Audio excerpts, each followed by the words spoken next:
Welcome back to the Snakes here on OOTP 23, and it is time to kick off the 2025 campaign here. First things first, we're going to go over how our team looks to start the season. As you can see, our 1 to 5 rotation: Sandoval, Gallon, Severino, Pablo Lopez, and Yon Adone as the 1 to 5. Well, on the bullpen, it's going to be Sanchez as the stopper. Murphy, Stefan, and Jay Groom are the setup men. Groom just got some back tightness that's day to day. Hopefully, we don't have to put him on the IL, but if he, gets a setback, we will. But for now, he's just going to be staying in the bullpen. And then it's Kevius Sampson and Blake Walston as the middle relief guys with secondary roles as setups. And then Tyler Chatwood is the long man with a secondary of middle relief. Well, on the hitting side of things, these are both the exact same. There are basically no differences except for Rojas and Lawler are flipped around on lefty compared to righty, but 1 to 9 is Carroll in left field, Thomas in right field, Ketel Marte at second, Davison De Los Santos, the power hitting first baseman, is going to be our cleanup hitter to start. Because we don't really have any other power hitters besides Jeremiah Jackson, who is going to slot down into the 5th spot after his 25 home run campaign for us last season. Hopefully, he's able to do much more at the plate this season than just hit 25 home runs. And then we have Josh Rojas, Jordan Lawler, and Marchand as catching, and then Christian Pache rounding things out playing center field in the 9-hole. And like I said, Rojas and Lawler just flip spots against left-handed pitching because Rojas, not the greatest hitter against lefties, while obviously Lawler is a right-handed bat, so he just moves up one spot. While on the bench, we have Austin Hedges, who's going to be playing every 4th game at catcher. So, these guys are going to get pretty equal time at catcher, while Buddy Kennedy is the backup first baseman. Madrigal is the backup second and left fielder. Lawler is the backup third baseman because when Tovar, who we decided to keep on the big league roster here as a backup shortstop, remember, he is the guy we signed because I can't say, but he had a 20 zone rating in AAA last season with Oklahoma City, which I am now seeing is different here. I'm 99.9% sure he had like a 3 WAR in AAA last season when I looked in the offseason, and now that I can't see his fielding stats, it's a .8 WAR because he wasn't a good hitter. Not really sure what that's about. But we do know that Tovar is going to be our backup shortstop, and when he plays shortstop, Lawler will shift into the backup third base role. But even if Lawler can't play third base, we have Jeremiah Jackson, who can slot into that third base role as well. While left field is Madrigal, Florial's the second. Florial is the main 4th outfielder with center field and right field. And then the backup DH is just Kennedy and Madrigal, but, backup DHs don't really play. Pinch hitters, Madrigal, Kennedy, Florial. Pinch runners, Florial and Madrigal, and then it's the same thing against lefties. Well, actually, against lefties, we're going to move Buddy Kennedy up 1. And, we'll keep that. Madrigal against righties. So this does mean that somebody like Joe Elvis is in AAA to start the season. He was pretty decent for us in 25 innings in the big leagues last season, all in relief appearances.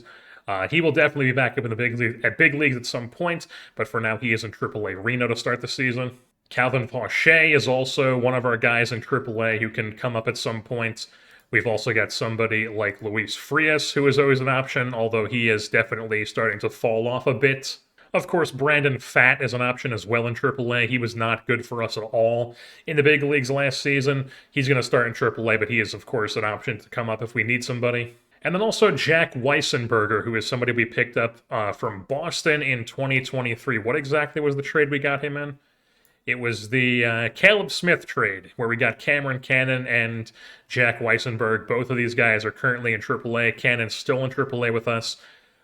He had a pretty good season for us last season in AAA, but he's just there as like a depth infielder.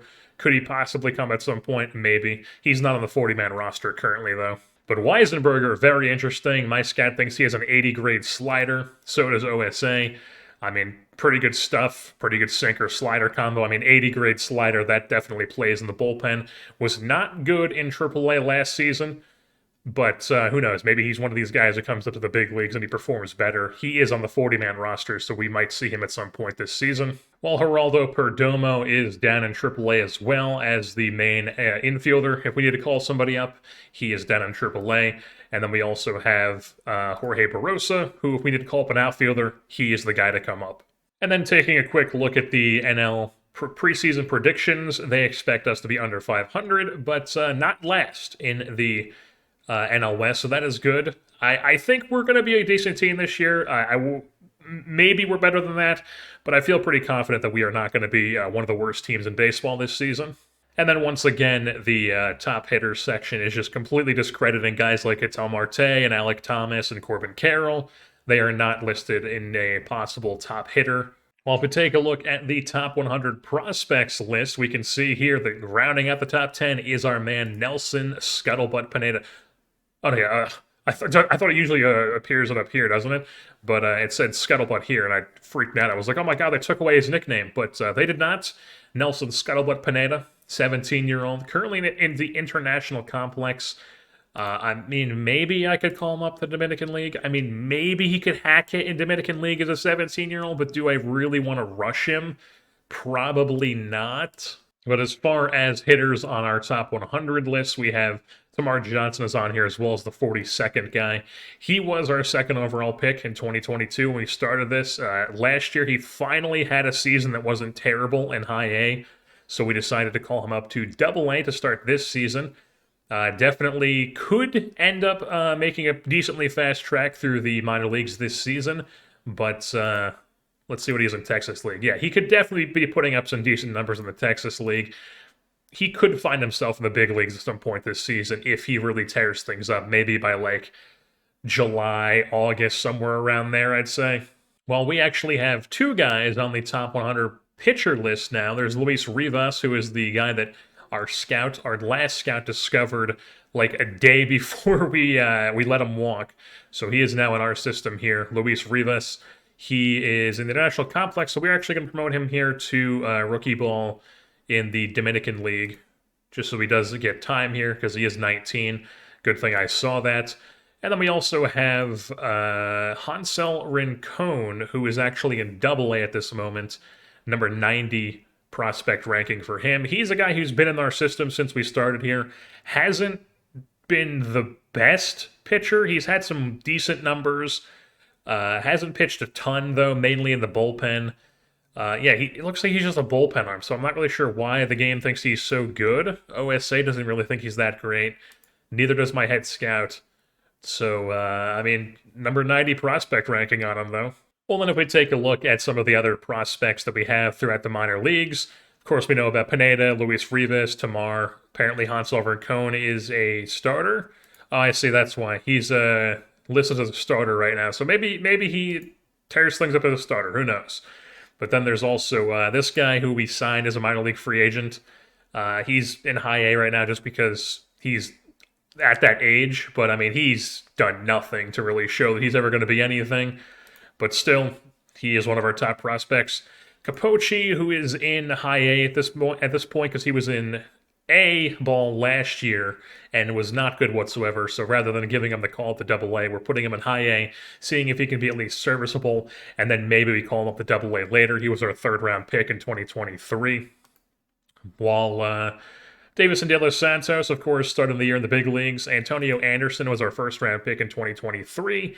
He is in high A. Once again, this is going to be his third year in A ball. So maybe he ends up in double A, but he's still not even 20 yet. So I will be monitoring him closely. If he's even showing like respectable numbers by, say, like the All-Star break, I'd probably think about calling him up to double A because he has been in A ball for quite a bit now. And my scout thinks that he can maybe hack it a bit in a double A, so maybe this will change by the time he gets to like the All-Star break, but we will have to see, of course. And as far as some other guys on this list, we've got Anthony Cole, who is an 11th round pick for us in 2023, possible insanely good eye discipline guy. He is in high A this year. Because he was only like okay in A-ball last year. It was his first year in A-ball, so he's going to be in high A here to start, but he could definitely end up in double A fairly soon here this season. Doesn't really have a position. He's definitely like a third baseman, first baseman type guy, but still, with that eye and potential bat, he could definitely be a guy who is very good for us. We've also got Ariston VC, who was our first-round pick in last year's pick. He is actually with the Rawhide here, high work ethic, high intelligence catcher. Was not great in rookie ball last year, but we want to get him a full season of play this year rather than him repeating rookie ball. So he is with the Rawhide in A-ball. You might remember Griffo Farrell. He was the guy we took in the third round last season. He tore up A-ball last season as a straight-out-of-college guy to the point where he called him up to Double-A, and he was perfectly fine in Double-A. So he's going to be 22 starting the year in Double-A, and he is definitely a guy who could be a very fast riser here. I mean, he could even be in the major leagues at some point this season if we really needed him to be up in the big leagues. Not that he's the greatest defensive player, but I mean, we could definitely use somebody like that if he ends up tearing at the minors and we need somebody at some point. So we are here taking a look at waivers before we get the sim started. I noticed Luke Williams, who is a guy who I've had my eye on for a bit. Back when he was even down in, I think it was 2023 when I added him because he had a decent year in AAA, and I noticed that he's a guy who can play at a pretty decent level, like every single position. They have him at first base, but I mean, he can really play all over the place pretty well. Got some decent gap power, some below average contact, home run power, avoid K, but I mean, he is, definitely an interesting player to have on the bench. I mean, he could be a super, super utility guy for us. So I am thinking about claiming him. Obviously, he is out of option years, but he would be an interesting claim here for us. There's also down here, I'm not 100% sure about this, but Michael Taylor is on waivers. Obviously, a guy who does not hit at all, not a good bat whatsoever, but he is very, very good defensively. We can't see his career fielding, maybe? Here we go. Okay, 16.4 zone rating in 2023. Last year with a 9.7. Very, very good defender. And that's something we could use. He is expensive, though. That is the issue. $7.4 million for this season and for next season at age 35. But would he be worth it? Maybe. I mean, that's not the worst contract I've ever seen. I'm tempted to claim him and Luke Williams. We are going to do just that. So Luke Williams is going to get a claim slapped on him. See if we're able to secure him. And then also Michael Taylor. We are going to claim him as well. And boom, we get both of them. And we won opening day. So Michael Taylor, Luke Williams have been claimed. Opening day, we won 4-3 over the Nats. Looks like we walked it off. Very interesting. 5 innings, 4 walks, not great from Sandoval, but Groom got a hold, Sanchez got a hold, and Murphy gets the win. He blew the save and then got the win. So he blew the save and then we walked it off. So Luke Williams, because I'm super greedy on him, we are just going to probably place him on the 40-man roster. Yes. And then we can't demote him, so maybe we're just going to waive him. Boom. We're going to waive him, attempt to waive him, put him in AAA, and maybe we can just have him in the system. If he gets claimed, he gets claimed. Don't really have a spot for him right now, but he is definitely a useful guy to have in the system. While Michael Taylor, on the other hand, he is somebody we are going to call up here. Florial, obviously a guy who did come in and apparently got like a pinch hit opportunity or something. Yeah, I guess he got a pinch hit, got a double in that pinch hit spot, but he is going to be the odd man out here, so he is going to be waived and designated for assignment. And Michael Taylor now becomes our 4th outfielder. All right, so here's what we're rocking right now. We're rocking the defensive sub all out to the max here. So late in the game, Tovar will come into play short, Lawler will shift to third base, while late in the game in the outfield, Pache will shift to right field, and Taylor will come in to play center field. Taylor is definitely the better defensive center fielder, obviously with the 80 grade range, OSA 75 grade range with my scout, while Pache has the stronger arm according to my scout, definitely can play a solid right field, so they just basically switch spots, and we have just like a super outfield in late in games as well as super infield. All right, so Jay Groom does end up suffering a day-to-day injury, a sore elbow. That is an injury that we are definitely not going to be playing him through. 2 weeks on that, so Jay Groom is going to go to the IL. We don't have any lefties currently on the 40-man, so we are just going to call up Weissenberger just because I'm curious how he's going to perform in the big leagues here with the 80-grade slider. So he is going to come up to Arizona. Jack Weissenberg from Michigan. I believe I've heard of him, actually. Now that I'm saying his name and I'm connecting the dots to Michigan here, I feel like he was a part of that College World Series team. I'm also now seeing that our entire bullpen is insanely tired. Even Yonadone, who is a starter here, even with allow starting pitcher and relief on no, because we just played a 20-inning game. We just lost 7-5 in 20 innings. A scoreless ninth, and then a scoreless 9 through 19, and then they score in the 20th.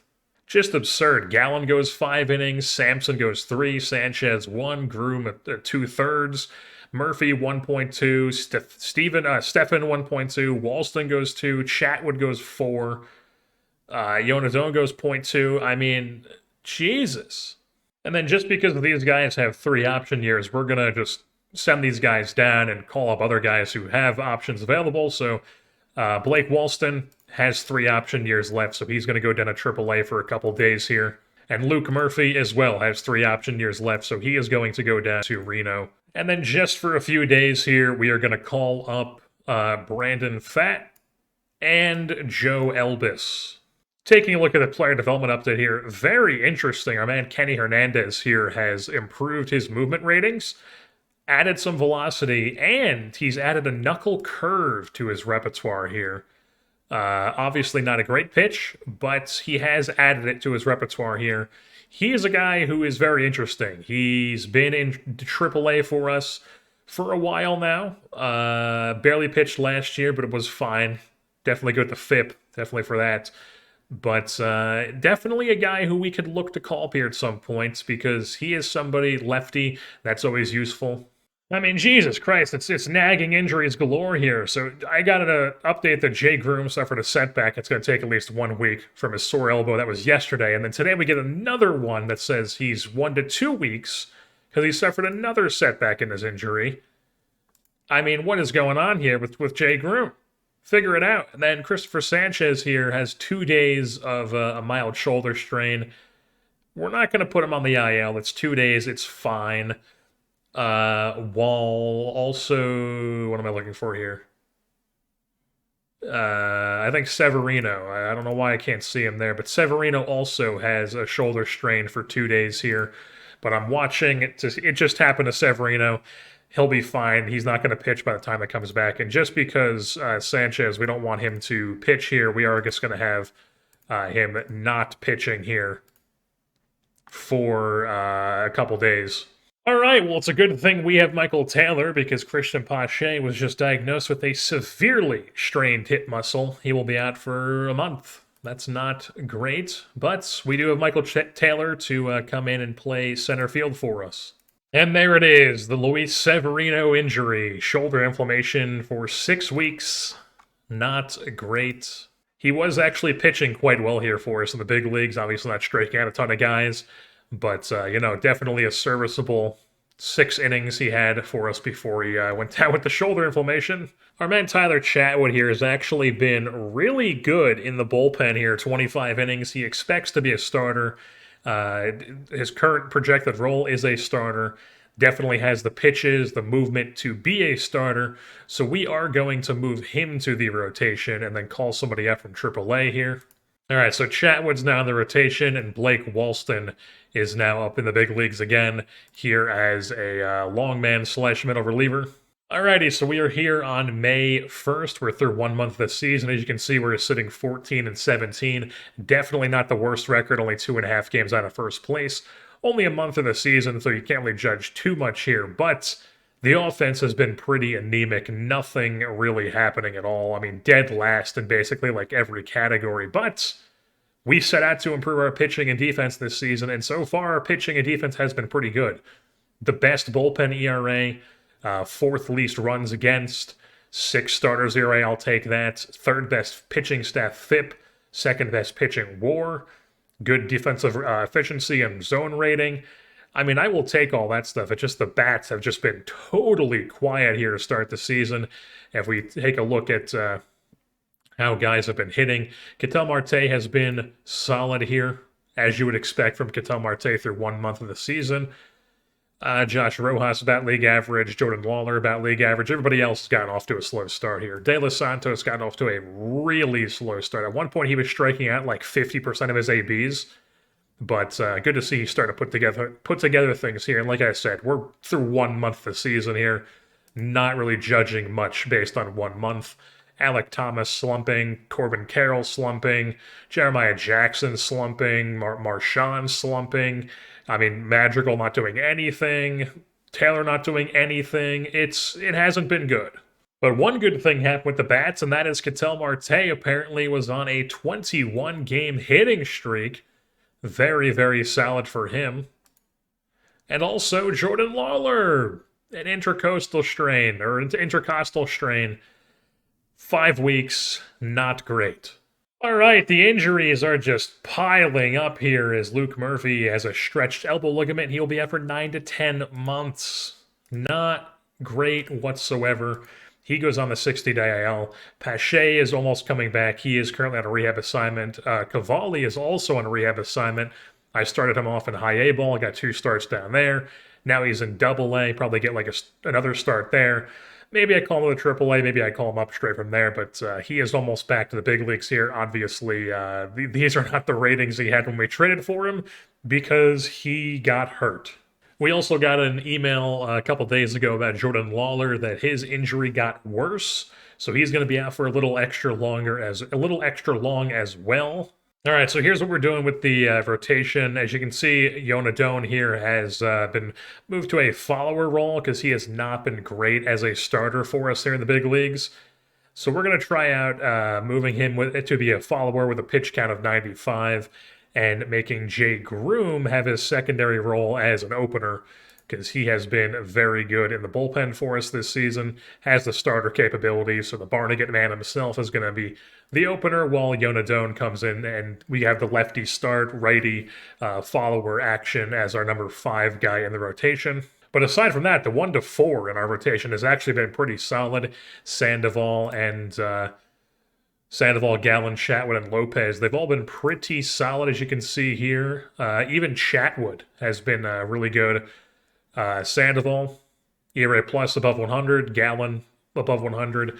Lopez, not the best, but serviceable enough, and I'm sure that hopefully that will improve as the season goes on. Forgot to change Walston to be a reliever here. And you may also notice that Joe Elvis is back up from Reno. He is back in the big leagues here, the Oregon State man. We've also made some changes to our lineup here.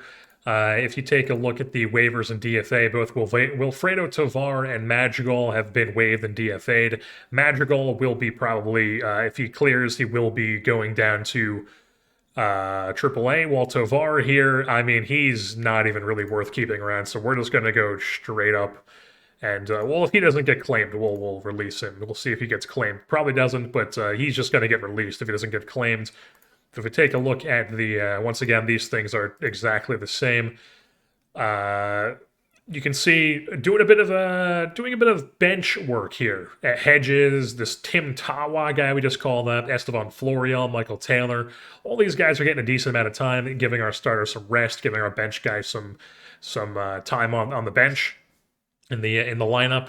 Just trying to keep guys fresh, keep guys in and out of the lineup here, use everybody as much as we can. And we moved around the lineup a bit. Geraldo Perdomo's leading off because he's actually been walking a ton. Just historically, throughout his career, has been a guy who walks a bunch, doesn't strike out too much. So he's going to be leading off for us here as our new shortstop. Corbin Carroll finally on fire. So I did have Thomas and Carroll swapped 2 and 6, but Carroll's been on fire, so we're moving up to the 2 hole while Thomas drops back to 6. Marte, De Los Santos, Jackson, Rojas in 7th, and then 8-9 is Marshawn and Pache. As you can see, we're actually doing a bit of a defensive sub here at the end of the game where Florial comes into play left field. Very good left fielder. Taylor comes into play center field with his 80 grade range. And Pache moves to right field, and we've got ourselves just a super outfield at the end of games because obviously Carroll's not the best defensive player, neither is Alec Thomas, and Pache is just starting because he's younger, and he's ideally the one we have playing every day in center field. But Taylor is obviously, 80 grade range. Maybe we change this up because He has been around a 3 ZR here in 39 games, while Pache has been around a 3 ZR in 19 games. So maybe we change things up, but for now, Pache, also definitely the higher potential hitter for sure, is Pache. We're starting him and having Taylor be his backup. And you may be wondering who Tim Tawa is, and he is a guy who my scout is very high on. He's a leader, insanely good personality here, pretty much across the board league average hitter, bench player.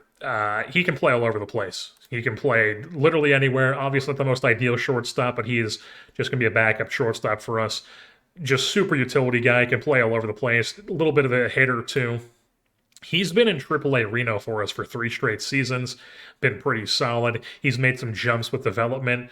He's been in our system this whole time, but just, never really too stand out, but he's always decent enough to, warrant keeping around. So we're finally calling him up here. My scout thinks he's pretty decent, so he's going to come up and have some time in the big leagues for us. All right, we're a couple days away from the draft here. Patrick Sandoval, unfortunately, has a tired arm. He's going to be out for 2 weeks. But this does give us an opportunity to throw him on the IL and call up Cade Cavalli here, who is currently on his rehab assignment. So we are going to be calling him up. He's been good in the minors. Hopefully he's able to come up and be a solid pitcher for us. Alrighty, so it is June 5th. That means it's time for the first-year player draft. But before we hop into that, we can obviously take a look at how we've been doing this season, which has been not great. You scroll down here. We are in 3rd place. But we are 12 games back because the Dodgers and the Padres are, surprise, surprise, having good seasons. We're just the best of these garbage teams here. The Rockies have been really bad. Oh my goodness. But we haven't been good. But also, we're not so bad to where we might be able to turn things around here. Looks like they've been playing a lot of one-run games. I've definitely noticed that as I've been simming. And just one thing that I've really noticed here to maybe get our bats started is obviously nobody is hitting well for us here in the big leagues this season. The defense guys aren't hitting good, obviously. Perdomo's been cooling off here, but he's still walking a decent amount, so he's the leadoff guy as of right now. Marte even hasn't been great, which is not good to see. De Los Santos has been not great. But it's not like Buddy Kennedy's been great as his backup either. Alec Thomas has even been not good for us. Rojas has been bad. Jeremiah Jackson, however, is a guy who obviously is only on the team to hit. He's a DH who is not hitting. This is 2 seasons in a row of being a DH who does not hit. He is probably going to be the odd man out here, go down to AAA, try to work on some stuff. And I was possibly thinking of calling up this man right here, Tamar Johnson, 20 years old, almost 21. Maybe not right now, but maybe once we get a little bit more into June here, he could come up and be our second baseman, and maybe Marte moves to DH, or he's our DH. Tamar Johnson, I've been waiting for him to break out, and this year he broke out in AA, had a really good start in AA. Only played 3 games in AAA, but he's been up there for 3 games. I'd like to see him ideally get at least a few weeks of ABs in AAA before we call him up. But I mean, if we're really desperate for bats here in the big leagues, he is absolutely a guy that I would be looking to call up here once we get a little bit later into June. Our guy Vukovic here could be an option to call up to the big leagues too. He's been good in AAA once again like he was last season. Obviously only really a first baseman though, so it'd basically be getting rid of De Los Santos or Buddy Kennedy, and I'd probably prefer just to put Kennedy as the starting first baseman if we get rid of De Los Santos on this year's team. Kind of same deal with Stefanich here. Once again, a guy who's hitting in AAA, but, first baseman, DH type, so same issue with Vukovic. Luke Williams might be a guy we call up at some point, though. We claimed him from San Francisco earlier in the season. He's been really good in AAA this year, tearing the cover off the ball. Obviously a super high BABIP, though, but still good enough to where maybe we might look to call him up to be a possible super utility guy in the big leagues, even though we currently have Tim Tawa up there. Definitely a guy to keep an eye on. Now, before we actually hop into the first-year player draft here, we are actually going to make a claim here in the waiver wire as I'm taking a look at Omar Hernandez here on the Phillies. They acquired him from the Royals in a trade in 2022. Obviously, not going to be a huge bat for us, but I mean, I don't really care about bats when it comes to catching. 75 catcher ability, stands out. He's only 23 years old, has barely gotten time in the big leagues for them. I'm sure he's solid catcher with 75 catcher ability, and he has one option year left, so we are going to be able to send him down to AAA, and he'll just come on our 40-man roster and be our third catcher for right now, and then maybe next season he takes over for Austin Hedges. All right, so we have the number 9 pick in baseball this season. If we take a look at the mock draft, they expect us to take Kason Cunningham, a shortstop. High leader, high work ethic. I do like that. Don't like the demand too much, though. I'm also noticing Elijah Green here, who got taken in real life in 2022. And I'm pretty sure he was a high draft pick in the 2022 draft in this. He was. He was the 3rd overall pick. Texas failed to sign him. He goes to Miami, puts 3 seasons in Miami, and now he's in the draft as a 21-year-old. Still wanting an absolute ton of money. Definitely not a center fielder. 60 range. He's a corner outfielder. But a serious possible bat here as a player. And he's gone through college. Big guy, corner outfielder. Could definitely be a solid bat. Also very fast. Let's just see who the Nats do end up taking here first overall. They take Jay Knowles, shortstop, committed to Kennesaw State. That's, I would take that too. That home run power, that discipline, I would definitely take that. Philly, 2nd overall. They take Elijah Green. Jacob Kendall goes to the A's. Possible good shortstop bat. And let's just auto-draft up to our pick here. All right, so Cole Young went right before us. College shortstop from Duke. Who does our scout think we should take? Corey James, shortstop who can possibly have some elite gap power, 10 million bonus demand, probably more so a second baseman or a third baseman, maybe a corner outfielder. Looks like he can pitch a little bit too, but probably not enough to be like a big league pitcher. Kason Cunningham was the guy they expected us to take, wasn't he? Yes, he was. Kason Cunningham, committed Texas Tech, lefty-righty. Could play some shortstop. Definitely going to have not that great of an arm as a shortstop, though. Definitely more suited to be a second baseman. Maybe left field, but probably more so second base, especially at 5'9". 0 home run power. Not sure if I want to do that. Also, just realizing this guy's name is not Corey, it's Coy. Coy James, a shortstop who's committed to Toledo, which is interesting. Possible first-round pick who's committed to Toledo of all schools. That is very odd. So I think this is going to be coming down to either Coy James or Kason Cunningham. If we take a look at Cunningham, my scout thinks that he's, probably going to be a second baseman. Love the high leader, love the high work ethic, love the avoid K, the eye. Contact is solid. OSA thinks he's actually going to be even better with the avoid K and contact and gap power, and a better defender. Definitely going to be a solid shortstop if he ends up having ratings like those. But my scout does not think he's going to have the 65 error and turn double play. He's 7.5 million, which definitely isn't the biggest commitment there. His actual demand is 10 million, so he's probably he's gonna want more than that. So, or no, okay, what I'm looking at is Cunningham. So Cunningham, he would just want the 7.4, while Coy James would want a little bit more than the slot at 10 million. Thing about him is obviously has the elite gap power, which leads to a lot of doubles. Pretty solid, above average, 60 grade contact, eye discipline. He's definitely second or third. Not going to be as good defensively. Has some more pop, though. OSA thinks he's about the same as my scout does, but a little bit better with the contact. I mean, they're both high school guys. He's got the leader work ethic thing going. I think we're going to go with Kason Cunningham. So Kason Cunningham, I don't know. Cunningham, Coy James, what's the outlook here? Productive, regular on a contending team. Okay, and Cunningham's is Probably won't be a star, but should be a solid contributor. Screw it. Let's go Coy James. Why not? We got a bunch of budget, so let's just give Coy James here our first round pick. Boom. All right, so here in the second round, our scat thinks we should take Trey Morris, a high school pitcher, and I say no thank you. Don't even care that he's got the high work ethic intelligence. He's a high school pitcher. I am not interested. As far as bats, though, my scat thinks we should take Ty Thompson. High work ethic, low intelligence, low leader. Just absolute dog shit defender from who's committed to Tennessee. High school. I mean, he could be an okay bat, but I mean, I'm not really interested in a defender that bad, especially this early. Cam Caminiti.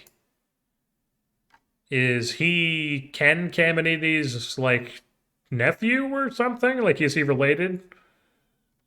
Love the high leader, high work ethic. High school pitcher, though, so definitely wouldn't take it. It looks like he can hit a bit, too, though. Yeah, like a league average, power I, avoid K, possible really good contact and gap power, but not really position.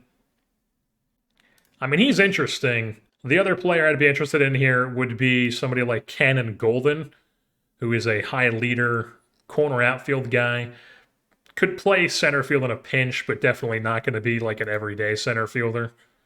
But lefty bat, looks like he could be a solid player. But once again, corner outfielder, do we really need somebody like that? I'm kind of leaning Caminiti, honestly. Maybe not, because his pitching is not going to be that great anyways. This Trenton Shaw guy, though, pitcher from Oklahoma State, I wouldn't mind taking a college pitcher right now, that's for sure. So I think we might do that. Trenton Shaw. OSA is even higher than my scout is. We're going to go with Trenton Shaw, lefty pitcher from Oklahoma State. Go Cowboys. All right, third round, my scat thinks we should take Samuel Cozart, high school pitcher, not interested. Caminiti is still here. Probably, honestly, I'm leaning more bat for him than I am anything else. Lefty, corner outfield, first base type guy. Maybe the pitching comes around. We'd probably have him as a two-way guy to start, but I'd probably end up leaning bat with him. Also seeing this Henry Coxmar, whatever this guy's name is, from Michigan. Avoid K, high leader, high work ethic. Very good infield error. Range is okay, I guess. Definitely a second baseman. Love the stealing and base running. Old school player. Avoid K, swipes bags, base runs, got a good sack bunt, good avoid error. Definitely an old school second baseman. I did take a look at the outfield range here, and okay, there were actually a couple guys who had 70 range who I thought would last a little bit. RJ Mayer here is definitely a guy I'm interested in, but I'm not interested in the third round. I mean, 80 outfield range is very, very hard to pass up on, even if he's not going to be any good, even if he's just the guy to play some really good outfield defense in the minor leagues. Extremely, extremely interesting player, but like I said, not a third-round pick. I do like what I see from Everett Johnson here. Possible really good contact, avoid K, leader, good base runner. Once again, more of a center field in a pinch, definitely corner outfield. Looks like he can play some second base, too. For sure, second base, third base, that could be an option. But possible utility guy. Everett Johnson. No power whatsoever, but I mean, don't really care too much. Caleb Crane, center fielder. Definitely corner outfield, first base guy. Committed to UNC, or he's at UNC, rather. Very interesting player. I mean, he is not far away from being a major league hitter, and he is really good. High leader, high work ethic. He could be a very solid bat for us. Once again, first baseman, corner outfield type, and even that, definitely not a good defender at either of those positions. Honestly, I'm leaning Caleb Crane here. Johnson, maybe, but I'm leaning Caleb Crane just because he could be a pretty solid bat for us fairly soon. I mean, we have struggled to get bats who really stand out as DH and first base anyways. I mean, we have a lot of guys who can play those positions, but nobody's been like what they should be. And he's definitely a guy who could possibly be that while also being a leader. Or there's also this Trevor Cohen guy who's interesting. high leader, high intelligence. Once again, corner outfield guy he's from Rutgers. Never heard of this guy. Must be a bench player for them in real life. Or maybe he's not even with Rutgers. He's a real guy, but he definitely doesn't play a lot currently. All right, we're just going to go Caleb Crane here. Outfielder from UNC. Boom. He's our third round pick. Fourth rounder at Scathlings, we should take Ty Thompson again. Not interested. Not a good defender. Not really interested in taking him this early. As far as pitchers that are available right now, it's looks like there's a couple of college guys. Isaac Hill is a college pitcher. Probably not somebody I'm interested in here, though. Nazir Mule. I feel like I've heard of him. Very good fastball slider combo. Probably more of a reliever, especially if this changeup doesn't at least develop to 50, if not more. Yeah, so definitely a reliever. But, I mean, could be a very good reliever with a really good slider fastball combo like that. Yeah, there aren't really too many interesting pitchers here. There's really just like Nazir, who would be a reliever. Somebody like Samuel Cozarts, maybe I'd be interested in him, but I mean, I'd probably rather just go with a bat here, if I'm totally honest. There's never any like super good infield range guys available. There's always like a couple outfield range, but there's never any like high, like 70 plus guys. There's this guy who, no thank you. Nard from Ohio goes to Duke. Once again, probably not a guy I'm interested in taking this early in the draft. It's really just coming down to maybe this college pitcher for no, I'm not interested in the bad personality. Connor Rasmussen, definitely a second baseman. Maybe some third, short in a pinch, but definitely second baseman is where he would end up being. Lefty, righty, possible decent bat. Or there's Dylan Atkins, who's another possible high school bat here, who's listed as a pitcher, but definitely would probably be better off as a hitter, if I had to guess, but still not the highest ceiling, but definitely at least like a league average type player. Or there would be Trevor Cohen, who, like I said, from Rutgers, but I mean, he is not going to be the highest ceiling guy. We are in, like the fourth round here, so we're not like trying to get like superstar guys here. These guys would be surprised that they're superstars, but still, it would be nice to have somebody who I like their outlook. I think we're just going to take this high school pitcher. Why not? He's 6'8", 230. Samuel Coz. Why am I having so much trouble pronouncing Samuel? But, maybe he turns out to be something good. We're just going to take him just because I'm not really interested in anybody else here. So we're just going to take him. Maybe he turns out to be something. Move things on to the fifth round here. My scat thinks we should take Isaiah Pinckey, another Rutgers guy. They are just really feeding me these Rutgers guys, being like, hey, you want this guy? But, he's, first base, maybe third base in a pinch. But not really a super high ceiling player. If I ask for a pitcher, he thinks I should take this Donovan guy, who's also a New Jersey guy who goes to Virginia, which is another school that likes to steal New Jersey guys a lot. College pitcher, pretty much already developed, not really too interesting. Not really too much here, to be honest. Not too much that gets to get excited about this late into the draft, and we're only in the fifth round. I'm thinking we're just going to take Connor Rasmussen here. Second baseman or shortstop, definitely going to be a second baseman in pro ball, though. From ECU, not really anybody else who's interested to me. We're just going college bats here. In the sixth round, my scat thinks she's take Michael Colonna. Interesting pitch mix. Starter from UNC.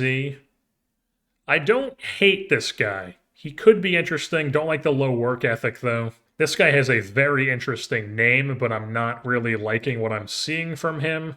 Once again, not really too much here. I'm just seeing the high work ethic, high intelligence, high leader on this guy. Lucas Malstead. Very much like the ground ball pitcher. Soft tossing righty from Wofford. College arm. We're just going to take him just because why not?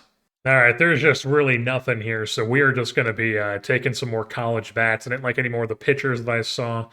So I'm thinking Zeb Riddell here from LSU is going to be a guy we take as an outfielder in the 7th round, move things on to the 8th round.